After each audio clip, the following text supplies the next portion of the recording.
Would you rather have a democracy or access to abortions?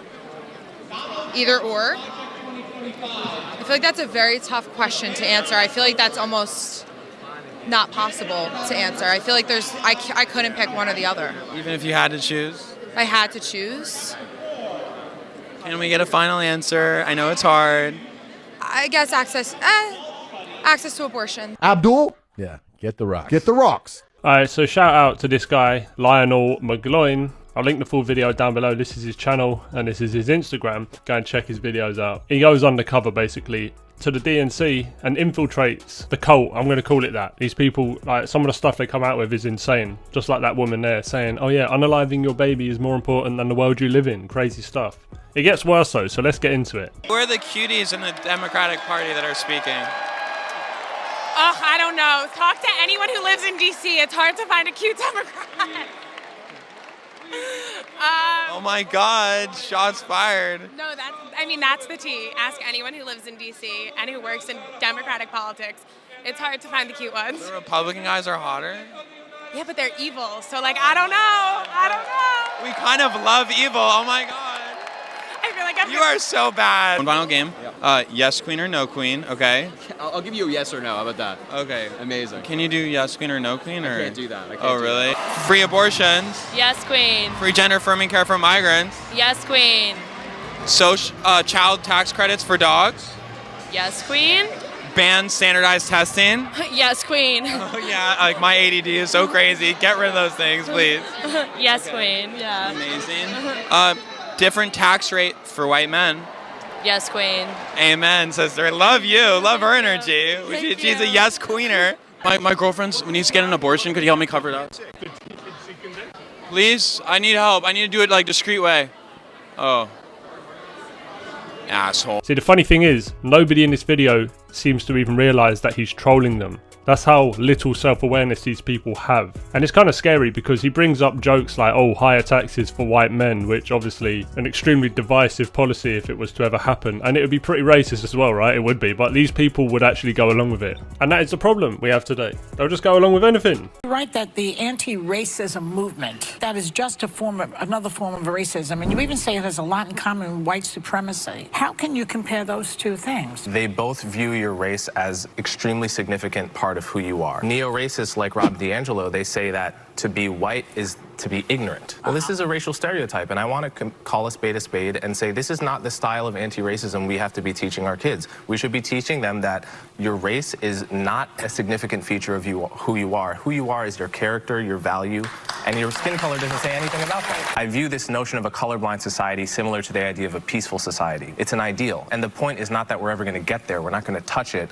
but we have to know when we're going forward and when we're going backwards, and we're going backwards when we're doing woke kindergarten in San Francisco. The idea of white supremacy, your race is above everybody else, is the exact same thing. It's just the mirror image of the neo-racism that the woke people have tried to usher. These people just can't seem to understand that this man is on their show promoting character and a person's value rather than just hate, which is all they're doing. They'll say, yeah, let's fight racism by being racist. Yeah, because that's really logical, isn't it? Best Kamala laugh ever. Oh my God, she has the best laugh. Okay. Joy. We love joy. We're all about joy. Okay, how do we guarantee equity of joy? Equity of joy will flow forth from Kamala. It's just a given and part of her. We are manifesting. It's coming to People you. say vibes don't matter, but we are manifesting our nation. It to you. Oh. We love you. Brad Summer, yes. I don't know what that is. Actually, Mama la Kamala Bamala Shambhala. Okay. Shamala. Inshallah Kambala. Is no tax on tips? Do we think we can get that through? I think so. I mean, look. Because I do like OnlyFans and stuff, and it's like on the side when I'm not doing this, and so I want to just make sure that, you know, I get those things directly, and I feel like I work so hard for that, right? Yeah, so we should be able to get it done. Yeah. I mean, the fact that Trump has said he favors it. We'll see. I mean, yeah, but Kamala did it in a better way. He made it first, but Kamala's way was like way more Brad. For sure. When Kamala said it, it was way more Brad. See, I just don't even know what Brad is. Oh, it's just sexy. It's everything. But demure. You are so demure, Congressman. It's not a policy that I spend any time thinking about. Okay, you are so fun. Anyway, enough of that crazy stuff. He now goes outside and he's going to interview somebody who's thinking for himself. He's not part of the DNC. I think he was just walking past and he just started asking this guy questions, all right? And this is what he had to say. How do you feel about having a woman of color as president, potentially? Kamala Harris. I don't think that's great because I feel like she can just wake up and be on her pier and the bitch might blow the world up. You know what I'm saying? Off impulse. You know what I'm saying? He ain't lying. So I don't think she's ready to run no country. You know, I think that's a man's job. Okay. You know what I'm saying? You know, I got to respect it, okay? You may not agree with him, but at least he's honest. What more do you want from a man than honesty? Now, going back to what this woman said at the beginning, she prefers a conservative man even though she's a liberal. Okay, cool, that's fine, but you're not going to get a conservative man with that attitude. You're just not going to, it's not going to happen. You're going to get like some weak little liberal man who believes in splitting the bill, and when the burglars come and break into your house, oh, you can go and do it. Because, you know, you're a strong, independent woman. Realistically, that's never going to work, is it? Conservative men tend to be a little more traditional, maybe a little bit more chivalrous. They shoot, they lift, they have values. Now, I know I'm generalizing here, but follow me. Liberal men, on the other hand, can be a little more feminine. And that can be a turnoff for women. Liberal women want a manly man and a liberal man. But they're realizing that combo, hard to come by. As a liberal woman, it is really hard to find a man who is willing to play the more traditional masculine role in the relationship in today's day and age, who is not a conservative.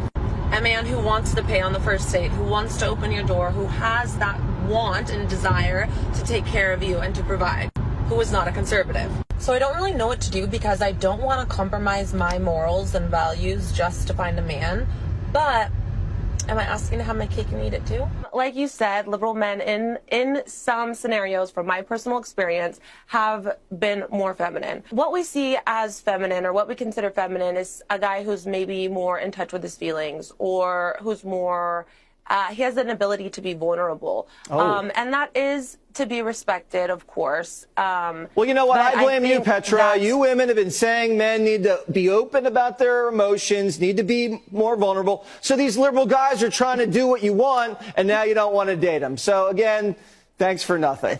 No, not true. Not necessarily true, Jesse. All right. We still want to date them. Trust me. I go for the men who are vulnerable. I promise. All right. Well, good luck out there. I'm sure you're going to find a great guy, that perfect combo that you're looking for. Do you go around fighting people who think the world's flat? Do you go around fighting you're harming them? society? No. Well, because in the case of transgenderism and this ridiculous idea that men can secretly be women and vice versa, there are very practical effects that we see. Like, for instance, if we pushed accept onto this, children. Yeah, well, it's obvious. It's pushed onto children. We're castrating children left and right, which is insane. But also, if we accept transgenderism at all, even for one single adult person, that means that certain things will change in society. Women don't get to have their own bathrooms. Maybe things need to change. Women don't get to have, well, perhaps, but at least one could have the debate. Women don't get to have their own bathrooms. Women don't get to have their own sports teams. Women don't get to have their own specific rights and places in society. Protections in civil rights law, they lose that because some men can say that they're women. So it seems to me the obvious question to ask is not, well, what does it matter to you? Who really cares? First of all, the people pushing this seem to care a lot. But the question to ask is it true? Are these men who say that they're women actually women? Strike three! I used to believe everything I'd see on the news, but that's before I discovered a brain. A brain is meant for everyday use. Those living with moderate to severe stupidity have seen immediate improvement in common sense with a brain. I thought the government had my best interests at heart, and then a friend told me about a brain. Talk to your doctor about what news sources you obey. A brain may also lower your desire to take life-altering advice from celebrities. Getting lectured about my carbon footprint from people with 3 private jets used to make sense. But thanks to a brain, now I can think for myself every day. When my disregard for 3rd grade biology began to flare up, I knew it was time for a brain. Do not try a brain if you're allergic to a brain. Common side effects may include accountability, discernment, homeschooling your kids, a better understanding of economics, awareness of the stupidity of socialism, and diarrhea. For tethering yourself to reality, the only no-brainer is choosing a brain. Ask your doctor if a brain is right for you. For more information, visit tryabrain.com. Anyway guys, thanks for watching. I'll catch you on the next one. Peace.